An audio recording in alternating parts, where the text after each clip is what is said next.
जय श्री राम। हम सब मिलकर श्री प्रिया दास जी द्वारा रचित ग्रंथ श्री भक्तमाल में भगवान की माया को जीत लेने वाले भक्तों के चरित्र के बारे में पढ़ रहे हैं, सुन रहे हैं और मनन कर रहे हैं। कल हमने श्री ईश्वाकु जी का चरित्र पढ़ा। आज हम श्री ऐल जी पुरुरवा के बारे में पढ़ेंगे। वे वस्त मनु के पुत्र न था। उस समय सर्वसमर्थ भगवान वशिष्ठ ने इन्हें संतान प्राप्ति कराने के लिए मित्र वरुण देव का यज्ञ कराया। मनु पत्नी श्रद्धा, जिसने यज्ञ की दीक्षा ली थी, उसने होता के पास जाकर प्रणाम पूर्वक कन्या के लिए प्रार्थना की। फलता होता ने आहुति छोड़ते समय एकाग्रचित हो कन्या का संकल्प करके आहुति छोड़ी। होता के इस व्युति क्रम से मनु के पुत्र के स्थान पर इला नाम की कन्या पैदा हुई। उसे देखकर मनु जी प्रसन्न नहीं हुए। उन्होंने अपने गुरु वशिष्ठ से पूछा कि यह विपरीत फल कैसे हुआ। तब वशिष्ठ जी ने ध्यान करके देखा, उन्हें सारी बात पता लगी। तत्पश्चात राजा से समस्त वृतांत कहकर वे बोले कि अब हम अपने ब्रह्म तेज से आपकी कामना पूर्ण करेंगे। ऐसा निश्चय करके ब्रह्म ऋषि वशिष्ठ जी ने उस इला नाम की कन्या को ही पुरुष बना देने के लिए पुरुषोत्तम भगवान नारायण से स्तुति की। सर्वशक्तिमान भगवान श्री हरि ने संतुष्ट होकर इन्हें मुंह मांगा वर दिया, जिसके प्रभाव से वह कन्या ही सुदुम्न नामक श्रेष्ठ पुत्र बन गई। एक बार शिकार खेलते हुए से समाज राजा सुदुम्न सुमेर पर्वत की तलहटी में एक गिरिजा शंकर विहार वन में पहुंच गए। वहां प्रवेश करते ही सब स्त्री हो गए, क्योंकि उस वन को शिवजी ने श्राप दिया था कि जो भी उस वन में आएगा वो स्त्री हो जाएगा। इसीलिए वह पुनः इला नाम की कन्या बन गए और अपने अनुचरों के साथ एक वन से दूसरे वन में विचरने लगे। उसी समय चंद्रमा पुत्र बुध, जो समीप के ही एक वन में तपस्या कर रहे थे, स्त्री रूपधारी सुदुमन को देखकर मोहित हो गए और इधर उन्होंने भी कामोपन चंद्र कुमार बुध को पति बनाना चाहा। फिर तो दोनों में परस्पर प्रेम हो गया। परिणाम स्वरूप बुध ने उनसे पुरुरवा नामक पुत्र उत्पन्न किया। कुछ काल के बाद सुदुम्न ने श्री सद्गुरु देव वशिष्ठ जी का स्मरण किया। वे आए और राजकुमार की दशा देखकर उन्हें दया आ गई।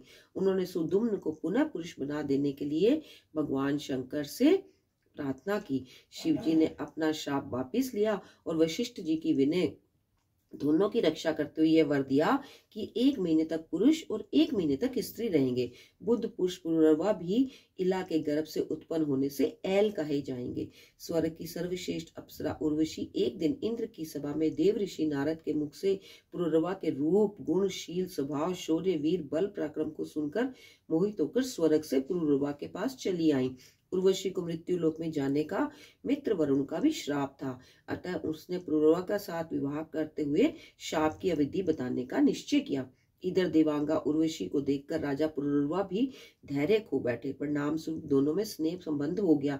शाप की अवधि पर्याप्त पुरुरवा के साथ व्यवहार करती हुई उर्वशी अवधि बीतने पर बिना किसी शील संकोच के इन्हें छोड़कर स्वर्ग चली गई। उनके चले जाने से पहले तो परम यशस्वी सम्राट पुरुरवा विरह से उत्पन्न व्याकुल हुए, परंतु पीछे शोक हट जाने पर उन्हें बड़ा वैराग्य हुआ। तब उनके हृदय में जो उद्गार निकला वह परमार्थ पद के पथिकों के लिए बड़ा ही महत्व का है।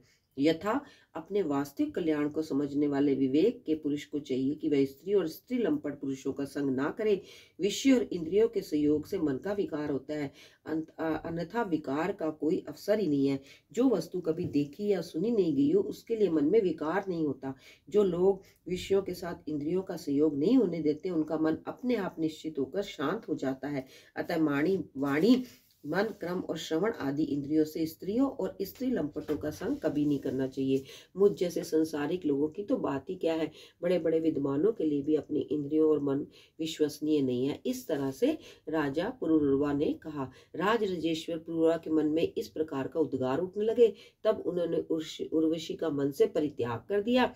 अब ज्ञानोदय होने पर उनके मन का मोह जाता रहा।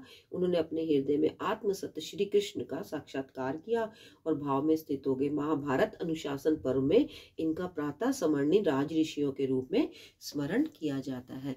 जय सिया राम, जय सिया राम, जय सिया राम।